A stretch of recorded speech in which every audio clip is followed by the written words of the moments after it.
À la fête de Noël, des femmes riches convoitaient le millionnaire veuf, chacune voulant être remarquée, mais ses yeux restaient rivés sur la serveuse, discrète, qui servait les coupes comme si elle n'existait pas. La salle continuait de faire la fête, mais en lui quelque chose commençait à s'éveiller. Soutenez la chaîne en laissant un like et un commentaire, et passons à notre histoire. Jonas Freitas savait qu'il n'aurait pas dû être là. Chaque rire trop fort qui résonnait dans la salle, décoré de lumière dorée et de guirlandes vertes, semblait transpercer quelque chose en lui, lui rappelant que le monde continuait de tourner, de célébrer, de vivre, alors que sa propre vie s'était arrêtée 8 mois plus tôt. 8 mois depuis que Mariana ne s'était plus réveillée à ses côtés. 8 mois depuis que le silence de la maison était devenu assourdissant. 8 mois depuis que le mot « veuf » définissait qui il était pour tout le monde, sauf pour lui-même. Il se considérait encore comme mari quand il pensait à elle.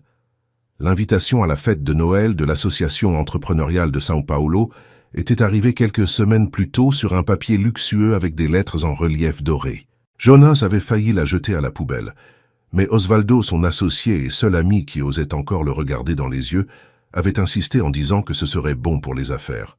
« Tu ne peux pas disparaître pour toujours, Jonas. La construction a besoin de toi sur le terrain. Les gens ont besoin de voir que tu vas bien. » Comme si aller bien était un choix, comme s'il suffisait de mettre un costume et de sourire pour que la douleur dans la poitrine cesse d'exister. À présent, debout près d'une des hautes tables dispersées dans la salle, Jonas tenait une coupe de whisky qu'il avait à peine touchée. Autour de lui, les cadres parlaient marché, expansion, opportunité. Les mots lui parvenaient étouffés, comme s'il était sous l'eau. Il essayait de se concentrer, mais tout ce qu'il ressentait, c'était le poids des regards féminins qui ne le quittaient pas depuis plus d'1 heure. Elle n'était même pas discrète. Elle ne cherchait même pas à l'être. Julia Medeiros, héritière d'un réseau d'hôpitaux privés, passa près de lui pour la 2e fois de la soirée, cette fois en lui effleurant légèrement le bras. Son parfum coûteux envahit son espace, écœurant. Elle sourit, pencha la tête d'une manière étudiée et murmura quelque chose sur la beauté de l'événement, sur le temps qu'elle ne s'était pas vue, sur son envie de discuter de possibles partenariats entre leurs entreprises. Jonas répondit par des monosyllabes polis mais fermes. Elle comprit le message ou fit semblant, et s'éloigna avec un sourire qui promettait de nouvelles tentatives. Quelques minutes plus tard, ce fut Patricia Cunha, entrepreneuse dans la technologie, qui s'approcha avec 2 coupes de champagne.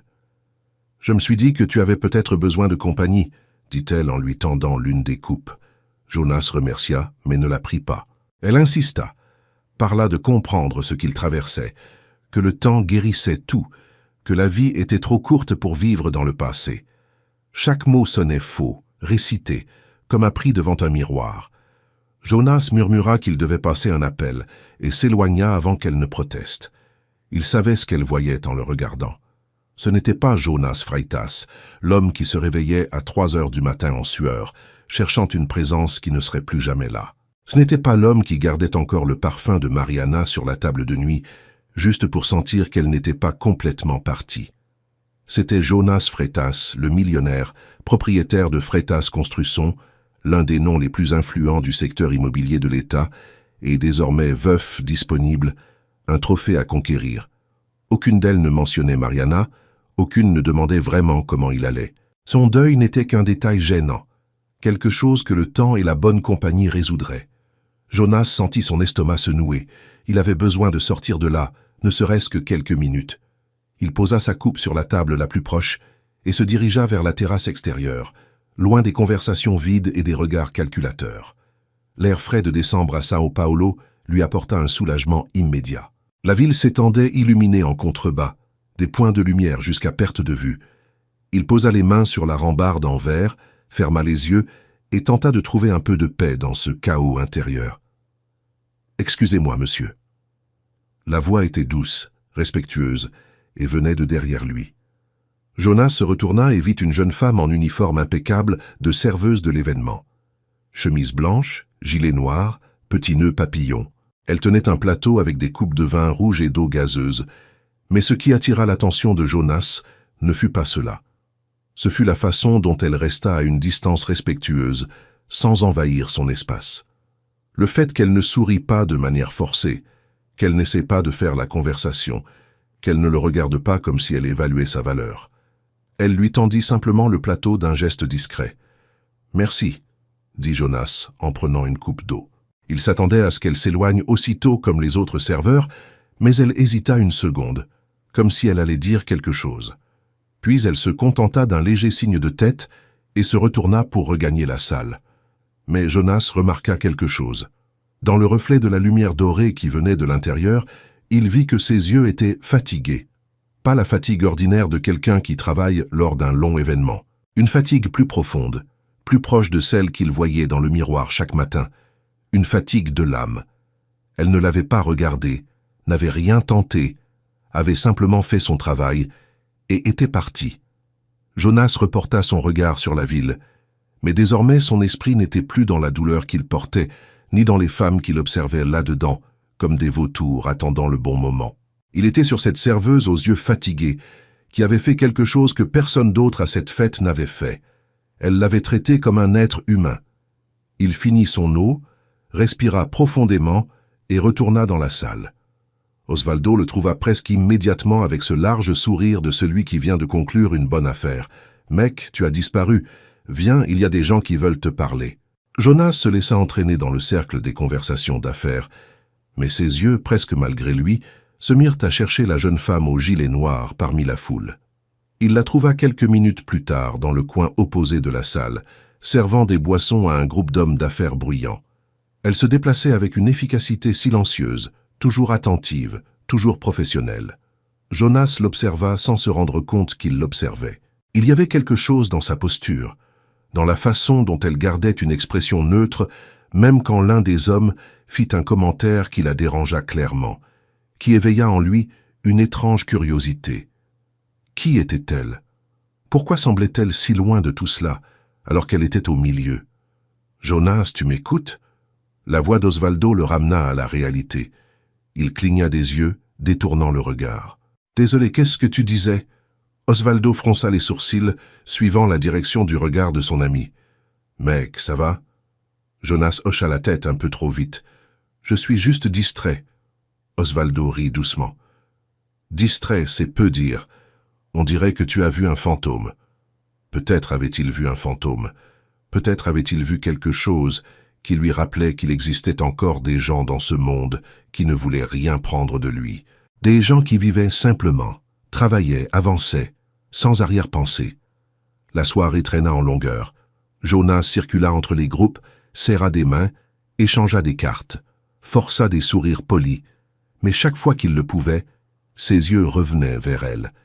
Et chaque fois, la serveuse faisait exactement la même chose, travailler discrètement, invisible pour tous les autres, sauf pour lui. Ce fut alors que cela arriva. Jonas était près du bar principal quand il vit Béatrice Almeida, entrepreneuse dans la mode, s'approcher de lui avec cette démarche assurée de celle qui sait ce qu'elle veut. Elle était belle, il le reconnaissait, et elle le savait probablement. La robe rouge attirait tous les regards. Les talons hauts claquaient délibérément sur le marbre. Elle s'arrêta à côté de lui, effleura légèrement son bras et commença à parler de combien elle était heureuse de le voir, qu'il était encore plus élégant que la dernière fois, qu'elle adorerait fixer un dîner pour discuter de possibles collaborations. Jonas l'écoutait à peine, car à cet instant précis, la serveuse passa près d'eux avec son plateau chargé, et il se produisit quelque chose d'inattendu. Béatrice, dans un geste exagéré, heurta le plateau. Ce n'était pas intentionnel, mais assez fort pour faire vaciller dangereusement une des coupes de vin rouge. La serveuse réagit vite, rattrapa le plateau, mais quelques gouttes de vin coulèrent et tombèrent directement sur le poignet de la chemise blanche de Jonas. La salle entière sembla se figer. Béatrice laissa échapper une exclamation théâtrale. « Mon Dieu, quelle maladresse! Tu ne regardes pas où tu marches ?» La serveuse pâlit. Elle baissa immédiatement les yeux, tenant le plateau si fort que ses phalanges blanchirent. « Je suis désolé, monsieur. C'était un accident. Ce n'est pas sa faute. » Jonas interrompit, sa voix plus ferme qu'il ne l'aurait voulu. Il regarda Béatrice droit dans les yeux. Elle cligna des paupières, surprise. « C'est toi qui as heurté le plateau. » Le silence devint encore plus lourd. Béatrice ouvrit la bouche pour protester, mais quelque chose dans l'expression de Jonas la fit reculer. Elle força un sourire gêné et murmura qu'elle allait chercher des serviettes avant de disparaître rapidement dans la foule. Jonas reporta alors son attention sur la serveuse qui restait figée, manifestement persuadée qu'elle allait être renvoyée sur le champ. Il essuya son poignet avec un mouchoir qu'il sortit de sa poche, comme si cela n'avait aucune importance, et la regarda pour la première fois, vraiment cette nuit-là. Ses yeux étaient marron clair, presque dorés sous la lumière du lustre. Ils étaient pleins de quelque chose qu'il reconnut instantanément, la peur de perdre quelque chose d'essentiel. « Tout va bien », dit Jonas, la voix plus douce désormais. « Ce n'est qu'un accident. » Elle cligna des yeux, comme si elle n'arrivait pas à croire ce qu'elle entendait.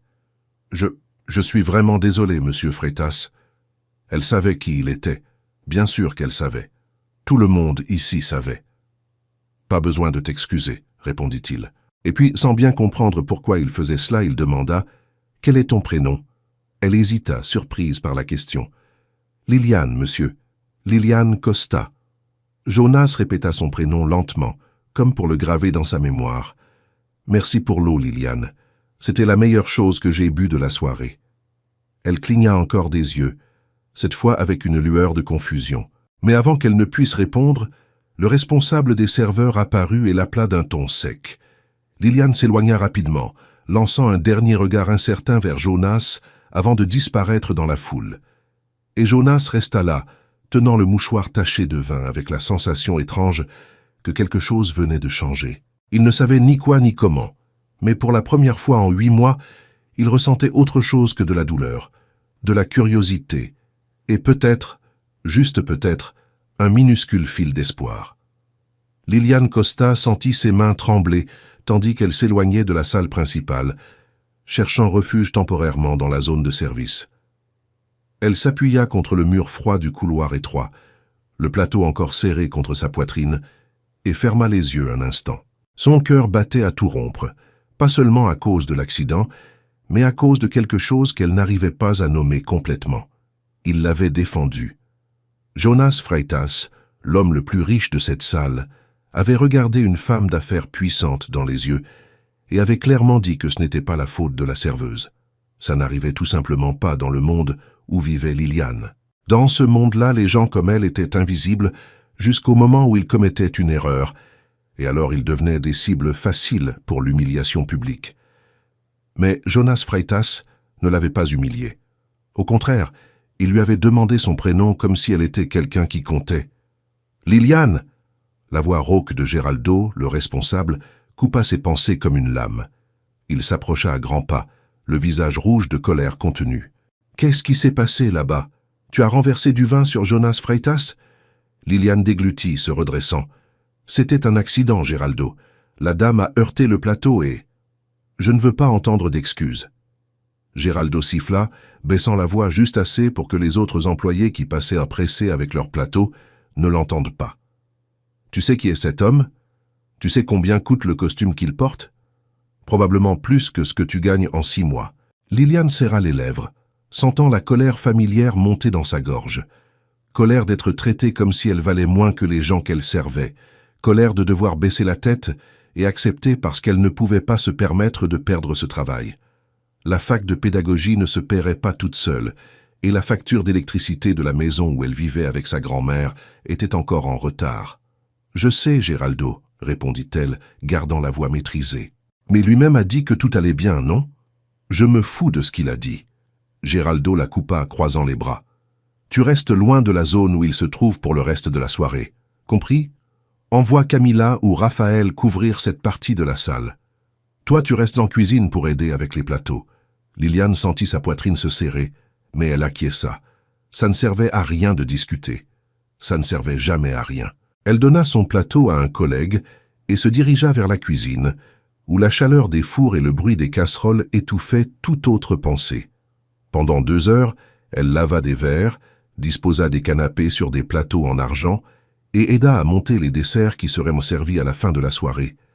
Elle resta occupée parce que c'était plus facile que de penser au regard de Jonas Freitas quand il avait demandé son prénom. Un regard qui n'était ni de la pitié, ni de la condescendance, mais autre chose. Quelque chose qu'elle n'arrivait pas à déchiffrer. Quand elle put enfin prendre une pause de 10 minutes, Liliane sortit par la porte de derrière du salon et s'assit sur les marches de l'escalier de secours. La nuit était chaude, typique de décembre à São Paulo, et le son étouffé de la musique venant de la salle se mêlait au bruit lointain de la circulation. Elle enleva ses chaussures noires à petits talons, qui lui faisaient déjà mal aux pieds, et massa ses chevilles en soupirant de fatigue. Ce n'était pas le travail de ses rêves, loin de là, mais ça payait les factures, et c'était assez flexible pour qu'elle puisse étudier le jour. Liliane était en dernière année de pédagogie. Il ne lui restait plus qu'un semestre avant d'être diplômée. Après ça, peut-être qu'elle obtiendrait un meilleur emploi, quelque chose qui lui donnerait de la stabilité, peut-être même la possibilité d'arrêter de vivre au bord du gouffre entre payer le loyer ou acheter assez à manger pour le mois. Mais en attendant, c'était ça. Des fêtes de riches, des sourires polis, des plateaux lourds et des responsables comme Geraldo qui traitèrent les employés comme des pièces interchangeables d'une machine. Elle s'apprêtait à remettre ses chaussures quand elle entendit la porte s'ouvrir derrière elle. Elle se retourna rapidement, s'attendant à voir un collègue, mais se figea en reconnaissant la silhouette découpée dans la lumière venant de l'intérieur. Jonas Freitas se tenait sur le seuil, les mains dans les poches, la regardant directement avec une expression que Liliane n'arrivait pas à lire. Pendant une seconde, aucun des deux ne dit rien. Puis Jonas fit un pas dehors, laissant la porte se refermer derrière lui, et le son étouffé de la salle disparut presque complètement. Il descendit lentement les marches, s'arrêtant à une distance respectueuse, comme s'il savait que sa seule présence était déjà suffisamment intrusive. « Désolé, dit-il. » Sa voix était différente du ton maîtrisé qu'il utilisait à l'intérieur, plus douce, presque hésitante. « Je ne voulais pas te faire peur. Je t'ai vu sortir et j'ai pensé que je devais m'excuser pour ce qui s'est passé. » Liliane cligna des yeux confuse. « S'excuser? Monsieur, vous n'avez rien fait de mal. » Jonas laissa échapper un petit rire sans joie. « J'aurais dû intervenir plus tôt. Cette femme, Béatrice, elle a été grossière avec toi, et le responsable aussi. J'ai entendu une partie de la conversation. » Liliane sentit ses joues chauffer. Il avait entendu Geraldo l'humilier. Elle détourna le regard, fixant ses pieds nus. « Vous n'avez pas à vous en faire pour ça, monsieur Freitas. Ça fait partie du travail. »« Ça ne devrait pas, » répondit Jonas. Et il y avait une fermeté dans ces mots qui fit relever la tête à Liliane. Personne ne devrait être traité comme ça. Elle ne savait pas quoi répondre. Elle resta là, assise sur les marches, à regarder cet homme que toutes les femmes riches de la salle convoitaient, que toutes ces femmes regardaient comme un trophée à gagner. Et il était là, dehors, à lui parler, à elle, une serveuse. Ça n'avait aucun sens. Jonas sembla sentir son malaise car il recula d'un pas. « Je vais te laisser te reposer. Je voulais juste m'assurer que tu allais bien. » Il s'apprêtait à rentrer quand Liliane entendit sa propre voix avant même d'avoir décidé de parler. « Pourquoi vous êtes sorti de là-dedans » Jonas s'arrêta, la main sur la poignée, se retourna lentement. Il y avait quelque chose de différent dans son expression maintenant, quelque chose de fatigué, de vulnérable. « Parce que je n'en peux plus d'être là-dedans, » répondit-il avec une honnêteté brutale qui surprit Liliane. « Je n'en peux plus de sourire à des gens qui ne s'intéressent qu'à ce que je peux leur offrir. Je n'en peux plus de faire semblant que tout va bien. » Liliane reconnut cette douleur. Elle connaissait trop bien la sensation d'être entourée de monde et de se sentir totalement seule. Elle vit la même chose que Jonas avait dû voir en elle plus tôt dans la soirée, la fatigue de porter trop de poids. « Je sais ce que c'est, » dit-elle doucement, presque sans s'en rendre compte. Faire semblant que tout va bien quand ce n'est pas le cas. Jonas la regarda longuement. Puis, au lieu de rentrer, il descendit les marches et s'assit à quelques pas d'elle, gardant une distance respectueuse mais présent. Il ne dit rien pendant un moment, se contentant de regarder la ville illuminée en contrebas, les lumières clignotantes comme des étoiles prisonnières du béton. « Ma femme est morte il y a 8 mois, » dit soudain Jonas, la voix basse, comme s'il confessait quelque chose qu'il n'aurait pas dû. Accident de voiture. Elle rentrait d'un voyage d'affaires et un camion a envahi la voie. Ce fut instantané, ont dit les médecins. Elle n'a pas souffert. Il marqua une pause, déglutissant. Mais moi je souffre tous les jours. Liliane sentit sa poitrine se serrer. Elle ne savait pas quoi dire. Elle ne savait pas si elle devait dire quelque chose. Alors elle resta silencieuse, écoutant. Jonas continua, faisant un geste vague vers la salle. Elles savent que je suis veuf, tout le monde le sait. Mais personne n'en parle. Personne ne me demande vraiment comment je vais. Elle me regarde juste comme une opportunité, comme si 8 mois suffisaient pour que j'oublie que j'ai perdu la personne la plus importante de ma vie. Liliane sentit les larmes lui monter aux yeux, mais elle cligna des paupières pour les retenir. « Je suis désolé, murmura-t-elle.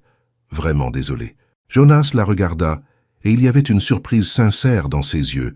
« Tu es la première personne à le dire, et à ce que je crois. » Ils restèrent silencieux quelques minutes, un silence qui n'était pas gênant, mais chargé d'une compréhension mutuelle.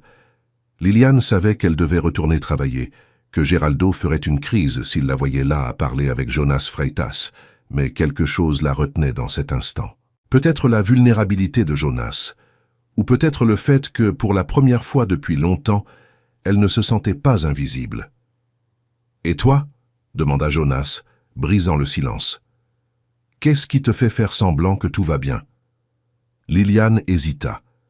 Ce n'était pas quelque chose qu'elle partageait habituellement, surtout pas avec des inconnus. Mais il y avait dans la façon dont Jonas la regardait sans jugement, seulement une curiosité sincère, quelque chose qui la poussait à parler. « Ma mère est morte quand j'avais 17 ans, commença-t-elle, la voix tremblante. Cancer. Ça a été rapide mais douloureux. Mon père, il n'a pas supporté.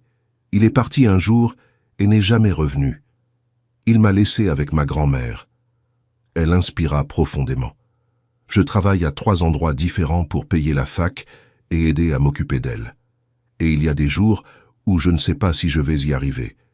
Mais je continue parce que c'est ce que ma mère aurait fait. » Jonas resta silencieux un moment, puis il la regarda lentement comme s'il absorbait chaque mot. « Tu es plus forte que la plupart des gens que je connais. » Liliane laissa échapper un rire sans joie. « Je ne me sens pas forte. Je me sens fatiguée. Je comprends. » Et c'était vrai. Liliane pouvait voir dans ses yeux que c'était vrai. Ils restèrent assis encore quelques minutes, 2 inconnus partageant des douleurs qu'ils montraient rarement au monde, jusqu'à ce que la porte s'ouvre de nouveau et qu'un collègue de Liliane l'appelle. Elle se leva rapidement, remit ses chaussures et ajusta son uniforme. Jonas se leva aussi. « Merci, » dit-il. Liliane fronça les sourcils. « Pourquoi ?» ?»« Pour me rappeler qu'il existe encore des gens réels dans ce monde. » Liliane ne sut pas quoi répondre. Elle hocha simplement la tête et rentra, sentant le regard de Jonas dans son dos jusqu'à ce que la porte se referme complètement. Et tandis qu'elle retournait travailler, servant des boissons et souriant poliment à des gens qui ne la voyaient même pas, Liliane se rendit compte que quelque chose en elle avait changé cette nuit-là. Elle avait vu un homme que tout le monde convoitait non comme un trophée, mais comme quelqu'un d'aussi perdu et fatigué qu'elle, et d'une certaine façon, cela la faisait se sentir moins seule. Les jours qui suivirent la fête de Noël apportèrent à Jonas Freitas une agitation qu'il ne savait pas expliquer. Il était assis à son bureau panoramique de Freitas Construction, regardant les rapports financiers qui nécessitaient son approbation, mais les mots semblaient brouillés sur la page. Il prenait le stylo, signait un document, passait au suivant, répétait le processus, tout de façon mécanique, comme cela avait été le cas ces 8 derniers mois. Mais maintenant, il y avait quelque chose de différent, un bruit de fond dans son esprit qui ne le laissait pas en paix. Liliane Costa. Il n'arrivait pas à arrêter de penser à cette conversation sur l'escalier de secours, à la façon dont elle l'avait regardé, sans intérêt, sans calcul, sans arrière-pensée, à la vulnérabilité brute qu'elle avait partagée, non pas parce qu'elle attendait quelque chose en retour, mais parce qu'elle comprenait simplement sa douleur. Jonas avait passé des mois entouré de gens qui disaient les bonnes paroles, qui offrèrent des condoléances polies et des invitations à dîner censées le distraire. Mais personne, absolument personne, ne lui avait parlé comme Liliane l'avait fait, comme s'il n'était qu'un être humain essayant de survivre à sa propre douleur. La porte du bureau s'ouvrit et Osvaldo entra sans frapper, comme à son habitude. Il apportait 2 tasses de café et un large sourire que Jonas reconnut immédiatement comme le prélude à une conversation qu'il ne voulait probablement pas avoir. « Bonjour, partenaire », dit Osvaldo, en posant une tasse sur le bureau de Jonas et en s'asseyant en face. « J'ai vu ta voiture sur le parking tôt aujourd'hui. Tu as dormi ici ou quoi ?» Jonas but une gorgée de café sans répondre. Osvaldo n'avait pas besoin d'encouragement pour continuer. « Bon, parlons de la fête de Noël. » Jonas leva les yeux, fronçant les sourcils. « Qu'est-ce qu'elle a, la fête ?»« Qu'est-ce qu'elle a ?» Osvaldo rit. « Mec, tu as disparu au milieu de l'événement, tu es resté absent 20 minutes, et quand tu es revenu, tu avais une tête bizarre. Et puis, à la fin de la soirée, au moins 3 femmes différentes sont venues me demander si tu allais bien, si tu voyais quelqu'un, si tu étais intéressé à rencontrer quelqu'un de nouveau. Béatrice Almeida m'a presque offert une consultance gratuite, juste pour que j'organise un dîner avec toi. Jonas soupira, passant la main dans ses cheveux. Je n'ai aucune envie de tout ça. Je sais, dit Osvaldo, plus sérieux maintenant, mais tu dois admettre que tu étais différent, distrait. Et je te connais depuis 15 ans, Jonas. Je sais quand quelque chose te travaille. Jonas resta silencieux un moment, pesant s'il devait ou non partager. Osvaldo était le seul véritable ami qu'il avait, le seul qui n'évitait pas le sujet de Mariana, le seul qui le laissait parler d'elle sans essayer de changer de sujet. S'il y avait quelqu'un en qui il pouvait avoir confiance, c'était Osvaldo. « J'ai rencontré quelqu'un », dit enfin Jonas. Les mots sonnaient étranges dans sa propre bouche. Osvaldo écarquilla les yeux. « Rencontré ? Genre, vraiment rencontré ? Ce n'est pas ce que tu crois, répondit rapidement Jonas. C'était différent. Je ne sais pas bien l'expliquer. Osvaldo se pencha en avant, intéressé. Raconte. Jonas hésita, puis commença à parler. Il raconta à Liliane comment elle avait été la seule personne à la fête à ne pas le regarder comme une opportunité. L'accident avec le vin, la conversation sur l'escalier de secours, comment elle avait partagé sa propre douleur sans rien attendre en retour. Quand il eut fini, Osvaldo était silencieux, le regardant avec une expression que Jonas n'arrivait pas à déchiffrer. « Tu es intéressé par elle ?» demanda Osvaldo. Ce n'était pas vraiment une question. Jonas ouvrit la bouche pour nier mais s'arrêta. Il l'était. Il ne savait pas. Il ne savait pas si ce qu'il ressentait était un intérêt romantique ou simplement de la gratitude d'avoir trouvé quelqu'un qu'il avait traité comme un être humain. Il ne savait pas s'il avait le droit de ressentir quoi que ce soit d'autre que le deuil pour Mariana. « Je ne sais pas ce que je ressens », admit Jonas. « Je sais juste que je n'arrive pas à arrêter de penser à elle. » Osvaldo resta silencieux longtemps, puis soupira. « Écoute, mec, je ne vais pas te dire quoi faire, mais je vais te dire une chose. Tu as le droit d'avancer. Mariana aurait voulu que tu sois heureux. » Jonas sentit sa poitrine se serrer. « Je sais, mais ça me semble mal, comme si je trahissais sa mémoire. Ce n'est pas une trahison de se sentir vivant à nouveau, Jonas. C'est humain. » Jonas ne répondit pas, se contentant de regarder par la fenêtre la ville qui s'étendait en contrebas et se demanda si Osvaldo avait raison. Pendant ce temps, de l'autre côté de la ville, Liliane Costa passait une matinée difficile.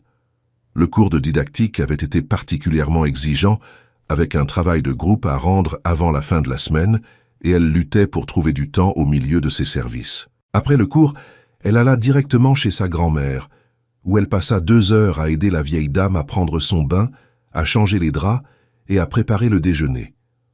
Donna Célia, à 78 ans, devenait de plus en plus fragile, et Liliane sentait le poids de la responsabilité grandir chaque jour. « Tu es fatiguée, ma fille, » dit Donna Célia, pendant que Liliane l'aidait à s'asseoir dans le fauteuil du salon. « Tu travailles trop. » Liliane força un sourire. « Je vais bien, grand-mère. Juste un peu occupée. » Donna Célia la regarda avec ses yeux perçants qui semblaient lire au-delà des mots. « Tu es exactement comme ta mère, têtue, bosseuse, et tu n'admets jamais quand tu as besoin d'aide. » Liliane sentit sa gorge se nouer. Elle n'aimait pas parler de sa mère parce que ça faisait trop mal, mais sa grand-mère avait raison. Elle était têtue et travaillait trop parce qu'elle n'avait pas le choix. « Grand-mère, tu as besoin de quelque chose avant que je parte ?» demanda Liliane, changeant de sujet. « Juste que tu te reposes un peu, » répondit Donna Célia en serrant la main de sa petite fille. « Promets-moi que tu vas prendre soin de toi. » Liliane promit, sachant qu'elle ne tiendrait pas sa promesse.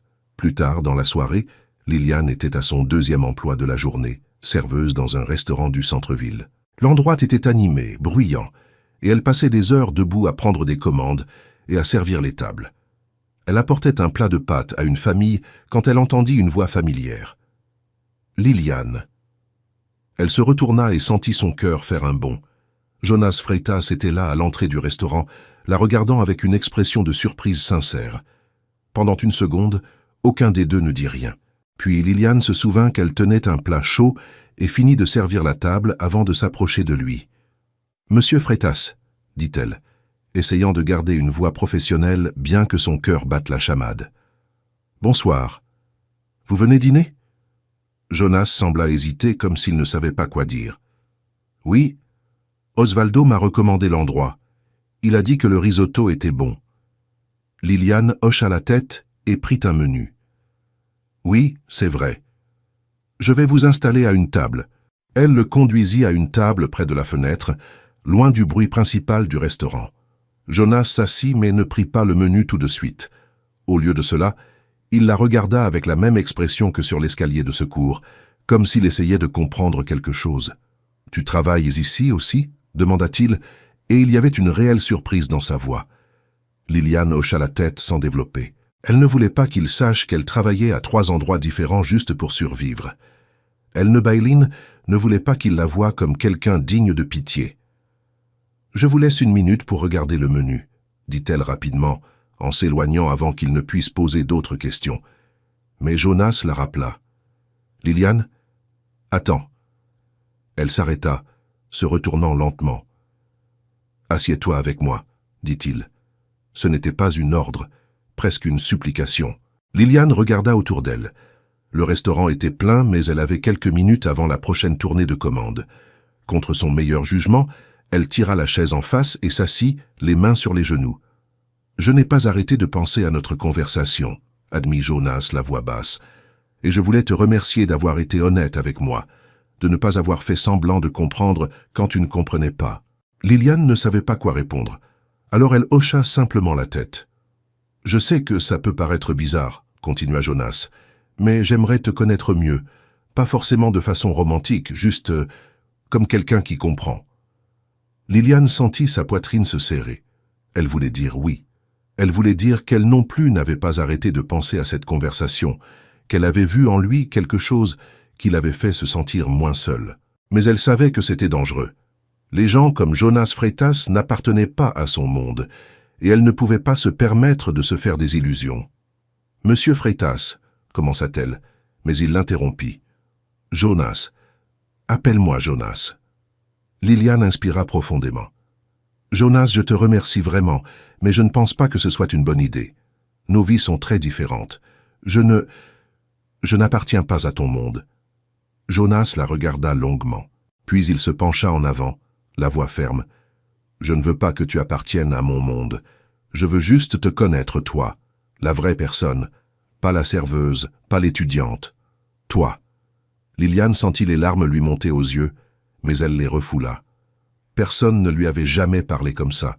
Personne ne s'était jamais intéressé à qui elle était vraiment. « Je dois retourner travailler, » dit-elle enfin en se levant. Jonas hocha la tête, mais avant qu'elle ne s'éloigne complètement, il lui prit doucement le poignet. « Réfléchis-y, s'il te plaît. » Liliane regarda sa main, puis son visage, et y vit quelque chose qui la fit hésiter. Vulnérabilité, espoir, et peut-être, juste peut-être, la même solitude qu'elle portait. « Je vais réfléchir, » promit-elle avant de s'éloigner, sentant son regard dans son dos tandis qu'elle retournait travailler. Et tandis qu'elle servait d'autres tables, prenait d'autres commandes, souriait à d'autres clients, Liliane n'arrivait pas à arrêter de penser à la demande de Jonas. Il ne voulait pas qu'elle appartienne à son monde.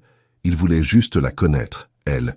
Et pour la première fois depuis très longtemps, Liliane se permit d'envisager la possibilité que peut-être, seulement peut-être, elle méritait d'être connue. Liliane ne parvint pas à dormir cette nuit-là. Elle resta à regarder le plafond de la petite chambre qu'elle partageait avec sa grand-mère, écoutant la respiration lourde de Donna Celia dans l'autre coin de la pièce. La fenêtre était entr'ouverte, laissant entrer la brise tiède de décembre et le bruit lointain des voitures sur l'avenue. Mais rien de tout cela n'avait d'importance.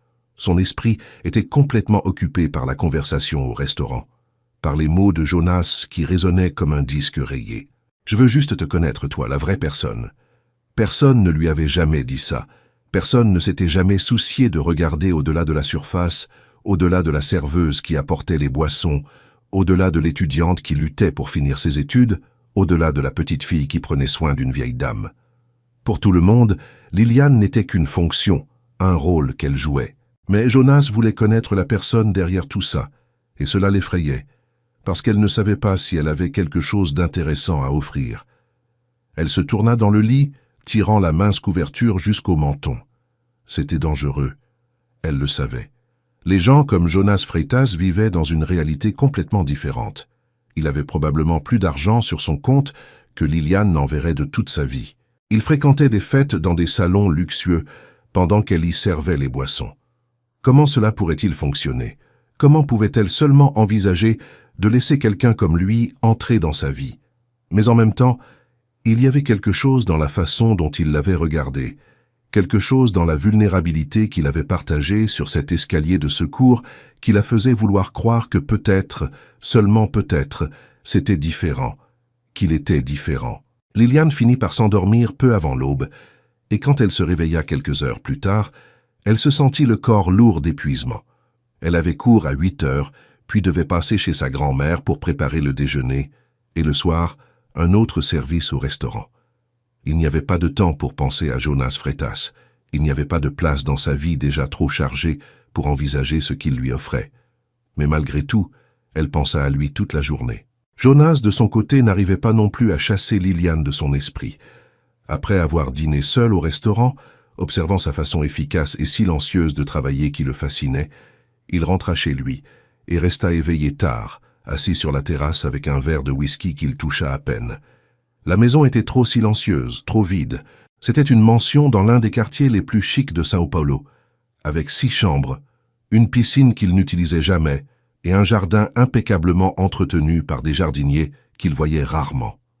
Mariana avait adoré cette maison. Elle avait passé des mois à décorer chaque pièce, à choisir chaque meuble, chaque tableau sur les murs.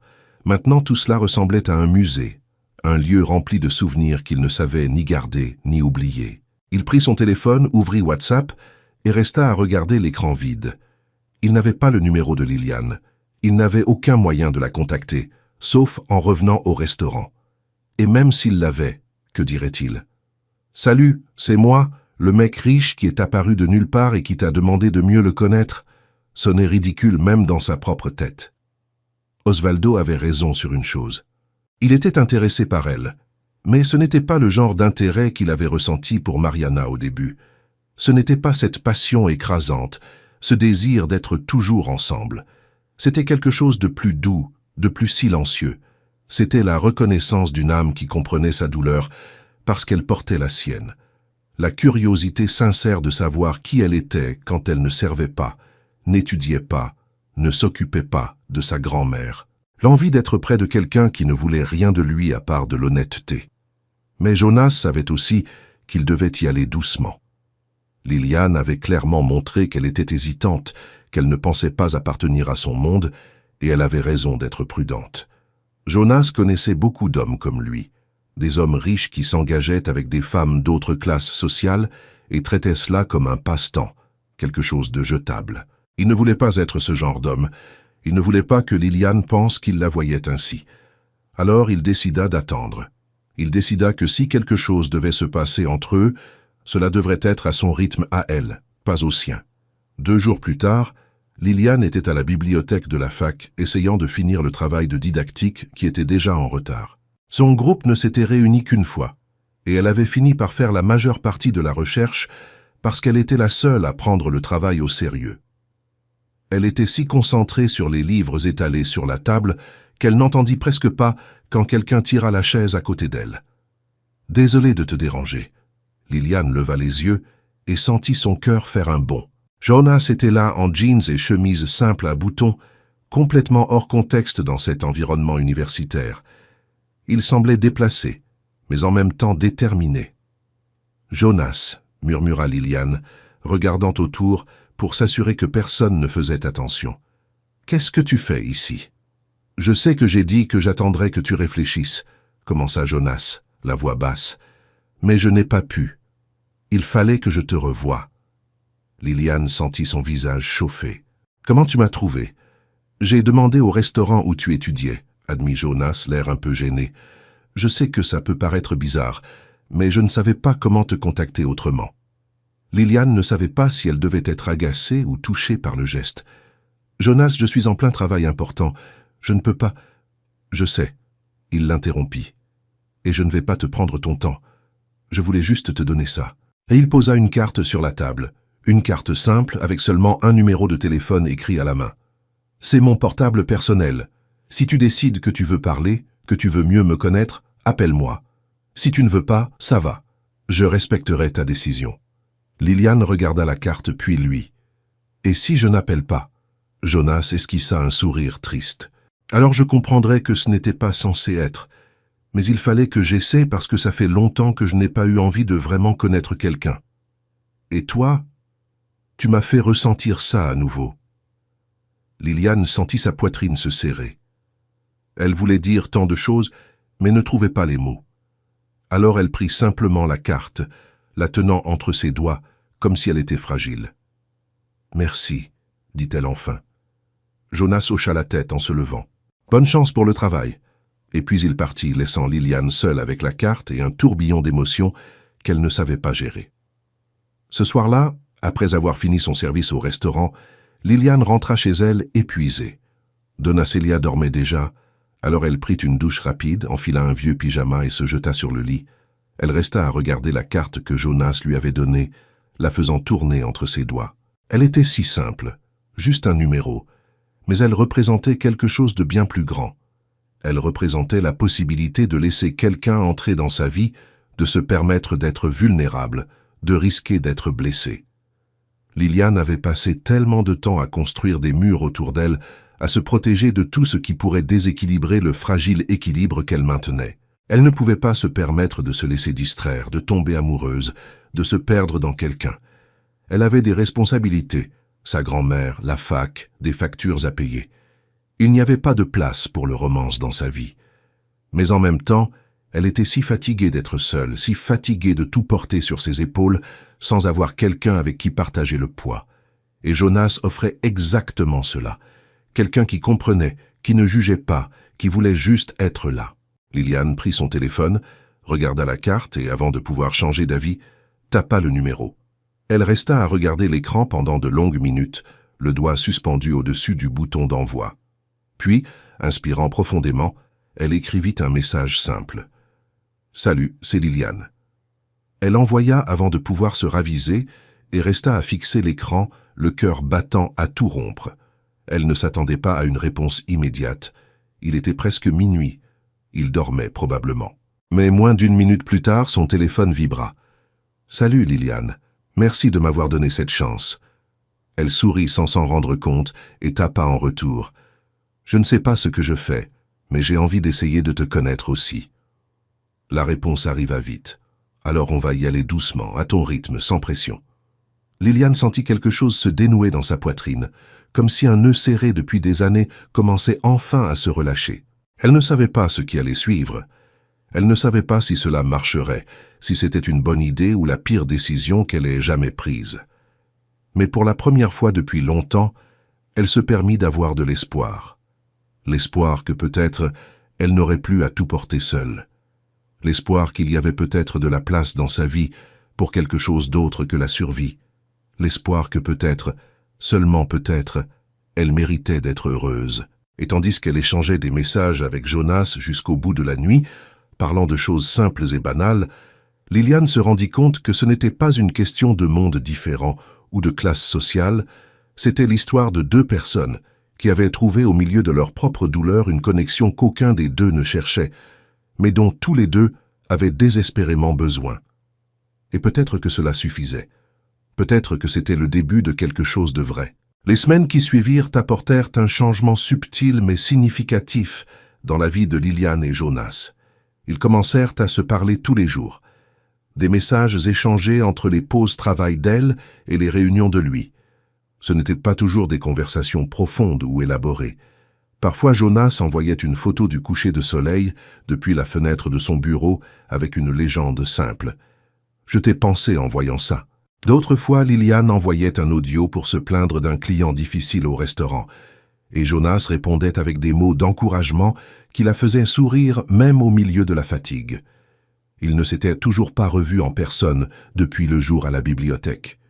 Liliane avait clairement dit qu'elle avait besoin de temps, que son emploi du temps était trop chargé pour caser des rencontres, et Jonas avait complètement respecté cela. Mais la connexion entre eux grandissait chaque jour. nourris par des conversations honnêtes qui avaient lieu aux petites heures du matin quand aucun des deux ne parvenait à dormir. Ce fut lors d'une de ces nuits blanches que Jonas demanda enfin « Est-ce que je peux te voir ? Pas besoin de quelque chose d'élaboré, juste un café, une demi-heure de ton temps, s'il te plaît. » Liliane resta longtemps à regarder le message, le cœur battant. Elle savait que ce moment arriverait. Elle savait qu'elle ne pouvait pas le repousser éternellement. Et si elle était honnête avec elle-même, elle voulait aussi le voir. Elle voulait le regarder dans les yeux à nouveau, ressentir cette connexion qu'ils avaient partagée sur l'escalier de secours, mais cette fois sans le poids d'être des inconnus. Demain à 15 heures, je connais une cafétéria près de la fac. Je peux rester 1 heure avant mon service au restaurant. La réponse de Jonas fut immédiate. Je serai là. Envoie-moi l'adresse. Liliane envoya l'adresse et resta éveillée le reste de la nuit, nerveuse, et en même temps excitée d'une façon qu'elle n'avait pas ressentie depuis des années. Le lendemain, Liliane finit son cours de psychologie de l'éducation plus tôt et courut chez elle pour se changer. Elle n'avait pas beaucoup d'options dans sa garde-robe, mais choisit une blouse blanche, simple, et un jean qui était encore en bon état. Elle attacha ses cheveux châtains en un chignon bas, mit un peu de rouge à lèvres et se regarda dans le miroir. Ce n'était rien comparé aux femmes que Jonas avait l'habitude de fréquenter, mais c'était le mieux qu'elle pouvait offrir, et surtout, c'était elle-même. Donna Célia, assise dans le fauteuil du salon, observa sa petite fille avec un sourire entendu. « Tu vas voir quelqu'un de spécial, ma fille. » Liliane sentit son visage rougir. « C'est juste un café, grand-mère. »« Un café n'est jamais juste un café, » dit Donna Célia en riant doucement. « Tu es belle, il a de la chance. » Liliane embrassa le front de sa grand-mère et sortit avant que les larmes ne menacent de couler.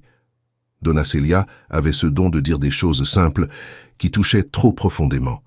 La cafétéria était un petit endroit cosy, avec des tables en bois usées et des plantes suspendues aux fenêtres.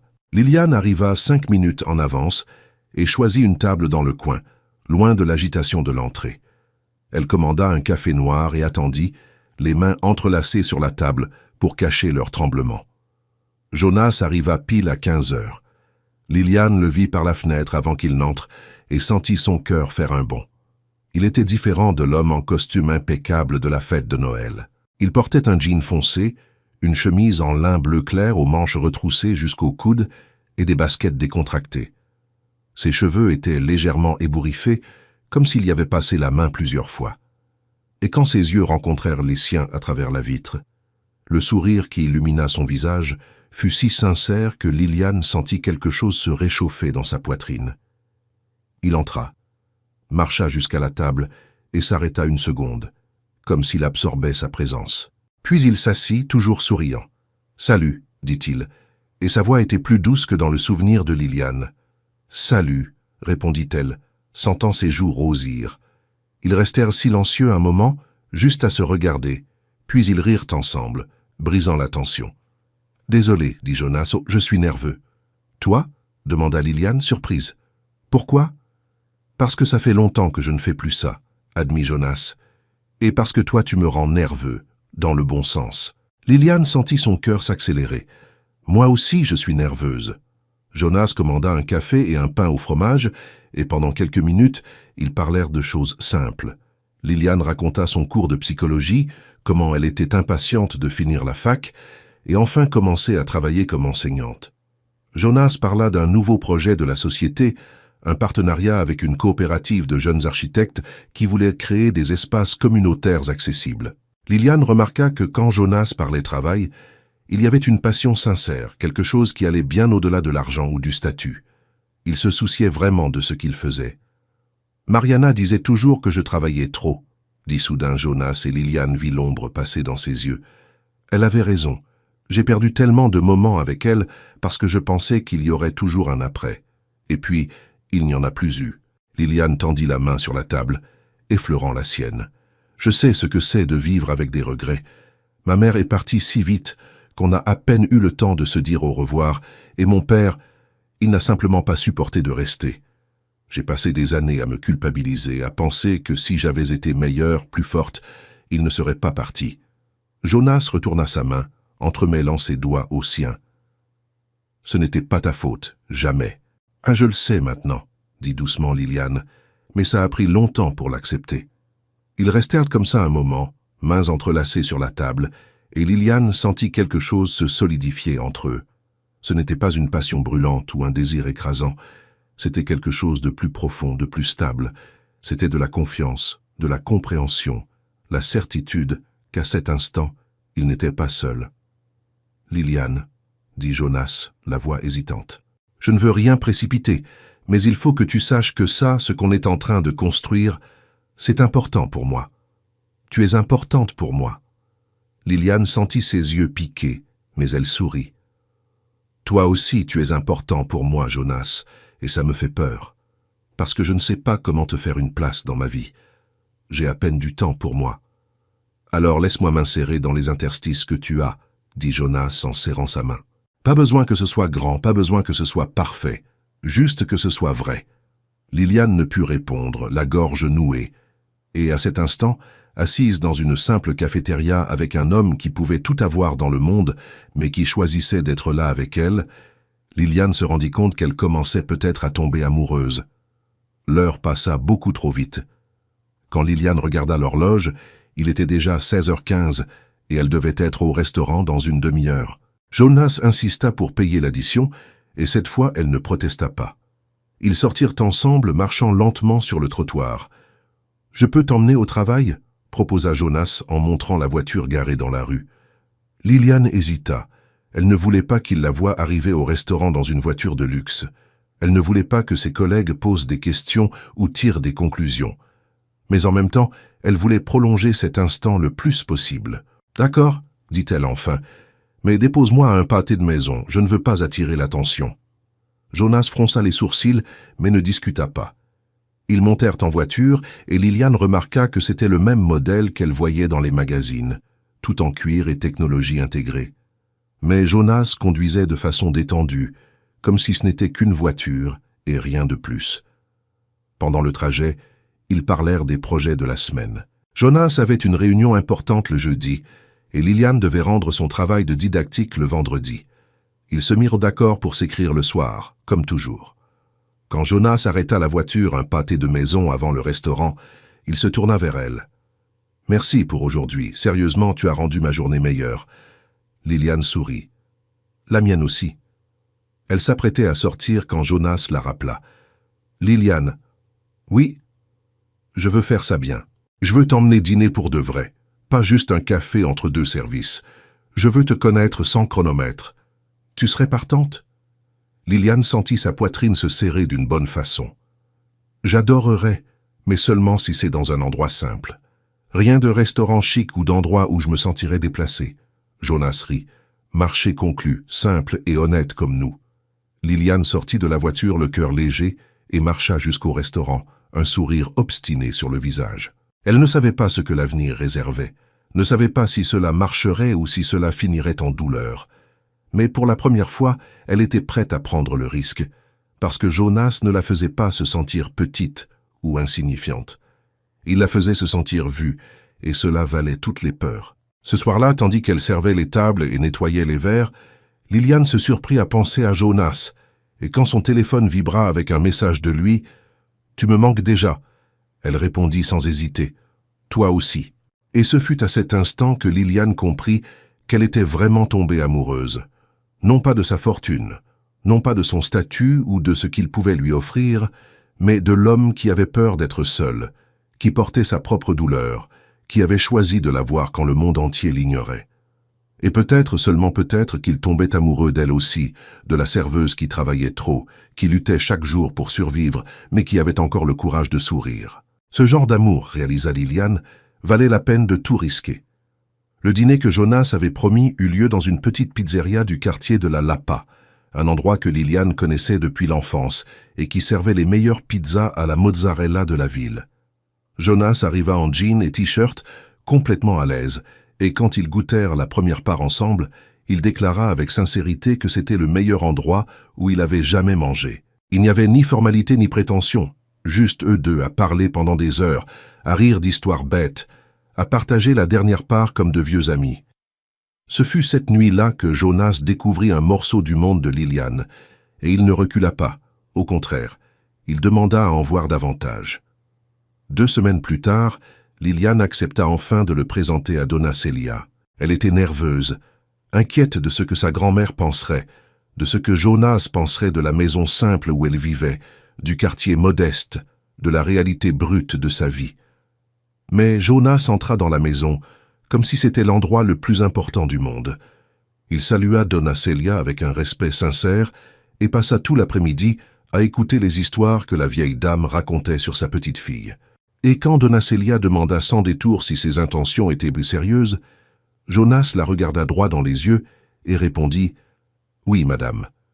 Liliane est la personne la plus incroyable que j'ai jamais rencontrée, et je veux être à ses côtés si elle me le permet. » Donna Célia sourit, prit la main de Jonas et dit « Alors prends bien soin d'elle, parce que cette fille a déjà trop souffert. » Jonas promit, et Liliane, qui observait la scène depuis la porte de la cuisine, sentit les larmes couler librement sur son visage. Dans les jours qui suivirent, ils se virent chaque fois qu'ils pouvaient caser un moment dans l'emploi du temps chargé de Liliane. Parfois, c'était juste une demi-heure sur un banc public entre deux services. D'autres fois, Jonas apparaissait au restaurant aux dernières minutes de son service juste pour la raccompagner chez elle. Il ne se plaignit jamais du manque de temps, ne réclama jamais plus qu'elle ne pouvait donner. Il était simplement là, constant, comme une encre au milieu du chaos de sa vie. Et puis vint la remise de diplôme. Liliane avait terminé son dernier semestre de pédagogie et la cérémonie était prévue un vendredi soir. Elle n'avait pas d'argent pour la robe traditionnelle, alors elle avait prévu de simplement mettre une robe simple qu'elle possédait déjà. Mais quand Jonas la prit, il proposa de payer. Liliane refusa d'abord, trop fière pour accepter. Mais Jonas insista, pas comme charité mais comme cadeau. Tu as tellement travaillé pour arriver là. Laisse-moi faire ça pour toi, s'il te plaît. Et Liliane, pour la première fois, accepta. La robe était magnifique, discrète mais élégante. Quand elle se regarda dans le miroir le jour de la remise de diplôme, elle vit une femme qui avait lutté, qui avait survécu, qui avait gagné, et elle se sentit fière d'elle-même. Jonas était dans le public avec Donna Célia, qu'il était allé chercher lui-même en voiture, et qu'il avait aidé à s'installer dans le fauteuil roulant qu'il avait loué pour l'occasion. Quand on appela le nom de Liliane Costa sur scène et qu'elle monta les marches avec son diplôme à la main, Jonas se leva et applaudit si fort que la moitié de l'auditorium le regarda. Liliane le vit et sourit si largement que ses joues lui firent mal. Après la cérémonie, tous les trois allèrent dîner dans un restaurant simple que Donna Célia adorait. Et tandis qu'ils mangeaient et parlaient, Liliane regarda ces deux personnes qu'elle aimait et comprit que sa vie avait complètement changé. Elle n'était plus seule, elle ne portait plus tout sur ses épaules. Elle avait quelqu'un à ses côtés, quelqu'un qui avait choisi d'être là, non par obligation, mais par amour. Après avoir ramené Donna Célia, Jonas emmena Liliane à un belvédère qui offrait une vue sur la ville illuminée. Ils restèrent assis sur le capot de la voiture, regardant les lumières qui s'étendaient jusqu'à l'horizon. Le silence était confortable, chargé de tout ce qu'ils avaient construit ensemble ces derniers mois. « Liliane », dit Jonas en se tournant vers elle. Il y avait quelque chose de différent dans sa voix, une gravité qui fit accélérer le cœur de Liliane. « J'ai besoin de te dire quelque chose. » Liliane sentit son estomac se nouer. « Tout va bien ?»« Tout va mieux que bien. » Jonas répondit en prenant sa main. « J'ai juste besoin que tu saches ce que tu représentes pour moi.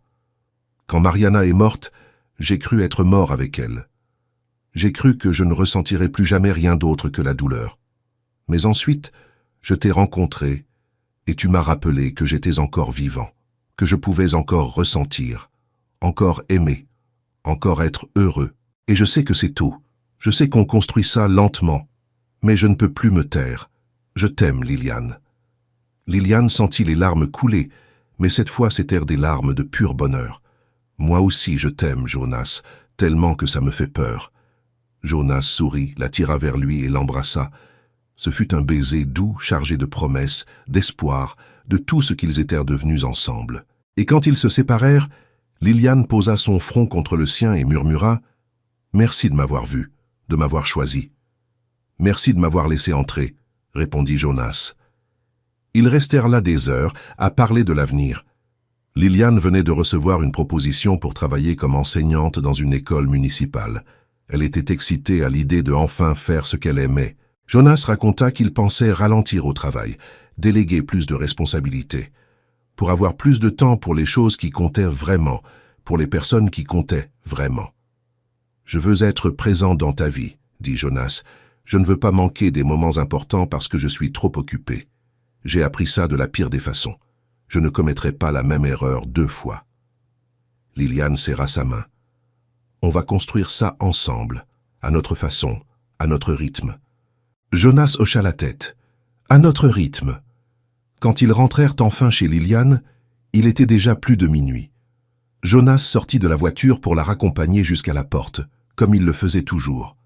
Mais cette fois, Liliane le retint par la main avant qu'il ne s'éloigne. « Reste encore un peu » demanda-t-elle. Jonas sourit et resta. Ils s'assirent sur les marches de l'entrée, épaule contre épaule, et restèrent là simplement à exister ensemble. Liliane posa sa tête sur son épaule, et Jonas passa son bras autour d'elle, la serrant contre lui. « Tu sais ce qui est drôle ?» dit doucement Liliane. « Toutes ces femmes à la fête de Noël, elles te voulaient pour ce que tu possèdes. Mais moi, je te veux pour ce que tu es. Pour l'homme qui ne dort pas quand il est inquiet, qui sourit de travers quand il est nerveux, qui pleure quand il se souvient de l'épouse qu'il a perdue. Je te veux entier, Jonas, avec toutes tes cicatrices. » Jonas sentit sa gorge se nouer. « Et tu sais ce qui est encore plus drôle ? Tu as été la seule à ne pas me regarder à cette fête, la seule à ne pas me voir comme un trophée. Et c'est pour ça que je n'ai pas pu détacher mes yeux de toi. » Liliane rit, essuyant ses larmes. « Je crois qu'on s'est trouvé au bon moment quand on en avait le plus besoin. »« Je crois aussi, » acquiesça Jonas. « Et je ne vais pas gâcher ça. Je ne vais pas te gâcher, toi. » Ils restèrent là jusqu'à ce que le sommeil finisse par l'emporter. Et puis Jonas prit congé avec un baiser sur le front et la promesse de revenir le lendemain. Liliane entra, ferma la porte et s'appuya contre elle, le cœur si plein qu'il semblait prêt à déborder. Donna Célia était réveillée assise dans son fauteuil à l'attendre. « C'est un homme bien, ma fille, » dit-elle en souriant. « Je sais, grand-mère, » répondit Liliane en s'agenouillant à côté du fauteuil et en prenant la main ridée de la vieille dame. « Je crois que je suis enfin prête à être heureuse. »« Tu as toujours mérité d'être heureuse, » dit Donna Célia en caressant le visage de sa petite fille. « Et je suis si fière de toi.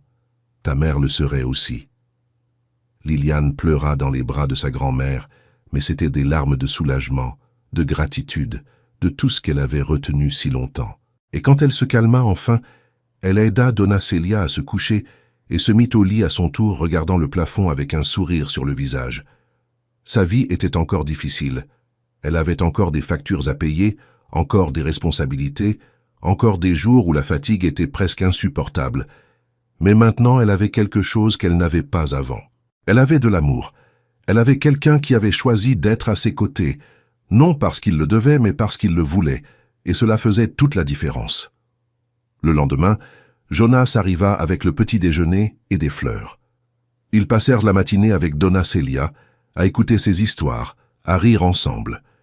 Et quand la grand-mère s'endormit dans son fauteuil, Jonas prit la main de Liliane et dit « Je sais que c'est tôt. Je sais qu'on est encore en train de découvrir ce qu'on est, mais je veux que tu saches que je suis là pour rester. Peu importe le temps que ça prendra, peu importe les obstacles, je te choisis tous les jours. » Liliane sourit et la réponse sortit du fond du cœur.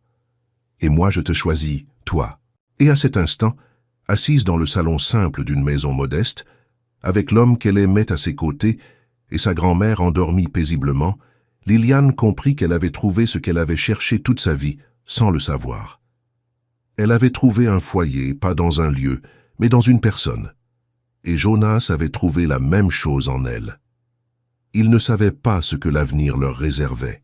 Ils ne savaient pas si ce serait facile ou difficile, s'il y aurait des obstacles ou si tout serait parfait. Mais ils savaient une chose. Ils affronteraient cela ensemble. C'était suffisant, plus que suffisant. C'était tout. Dehors, la ville continuait de tourner, bruyante et chaotique. Mais là-dedans, à cet instant, il y avait la paix, il y avait l'amour, il y avait l'espoir, et il y avait la promesse silencieuse que, quoi qu'il arrive, ils seraient côte à côte.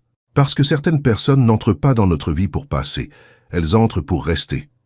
Et Jonas et Liliane savaient avec toute la certitude du monde qu'ils avaient retrouvé cela l'un chez l'autre. Tandis que le soleil entrait par la fenêtre, illuminant les deux enlacés sur le vieux canapé, Liliane ferma les yeux et remercia. Elle remercia d'avoir eu le courage de risquer. Elle remercia d'avoir été vue. Elle remercia d'avoir trouvé quelqu'un qui l'aimait, non malgré qui elle était, mais exactement pour cela. Et Jonas, la tenant serrée, remercia aussi d'avoir été rappelé qu'il était encore vivant, d'avoir trouvé quelqu'un qui le voyait au-delà de l'argent, au-delà du statut, au-delà de la douleur. Quelqu'un qui l'aimait simplement parce qu'il était Jonas. Et cela, il le comprit, était le plus grand cadeau que la vie pouvait lui avoir fait. Et ainsi, par une matinée ordinaire d'un jour quelconque, dans une maison simple de la périphérie de São Paulo, deux cœurs blessés trouvèrent la guérison l'un dans l'autre et commencèrent ensemble à écrire une nouvelle histoire, une histoire d'amour véritable, construite sur le respect, l'empathie et le courage de choisir d'être heureux.